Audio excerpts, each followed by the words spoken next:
โดยตอบสนองตามการเสริญของประธานวลาดิเมียร์ปูตินประธานาธิบดีแห่งสหพันธ์รัสเซียประธานทองนุ้นศรีสุริตประธานประเทศแห่งสาธารณรัฐประชาธิปไตยประชาชนลาวได้นำพาคณะผู้แทนขั้นสูงของสาธารณรัฐประชาธิปไตยประชาชนลาวเข้าร่วมพิธีเฉลิมฉลองวันชัยชนะสงครามปกป้องปิตุภูมิครบรอบ 81 ปีซึ่งได้จัดขึ้นในวันที่ 9 พฤษภาคม 2026 ที่นครหลวงมอสโกสหพันธ์รัสเซียการเฉลิมฉลองวันชัยชนะสงครามปกป้องปิตุภูมิเป็นหนึ่งในเหตุการณ์ประวัติศาสตร์ที่สำคัญของรัสเซียและบรรดาประชาชาติ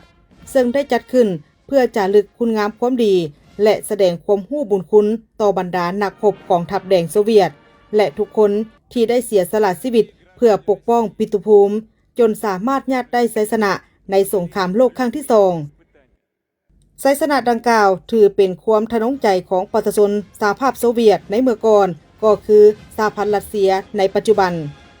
การเข้าร่วมพิธีเฉลิมฉลองครั้งนี้บรรดาผู้นำและผู้ต่างหน้าจากหลายประเทศเพื่อนมิตรและมีหลายกิจกรรมสำคัญถูกจัดแสดงในงานดังกล่าวเป็นต้นแมนการแสดงเดินสวนสนามของก้อนกำลังของเหล่าหบต่างๆจากทั่วประเทศ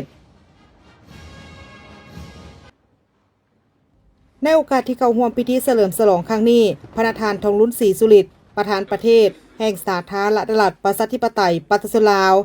ยังได้ถูกต้อนรับ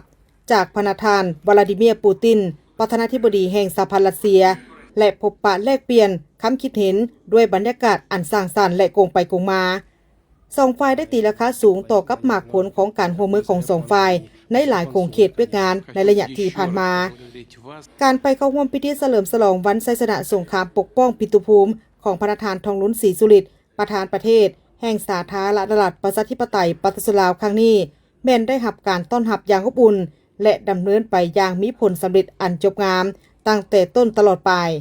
ทั้งเป็นการประกอบส่วนอันสำคัญเข้าในการเพิ่มทวีและหัดแน่นสายผูกพันที่เป็นมูลเสื้ออันยาวนานระหว่างสองประเทศลาวรัสเซียให้ก้าวเข้าสู่ลงลึกและมีมากผลนับมือนับแน่นแฟ้นยิ่งขึ้น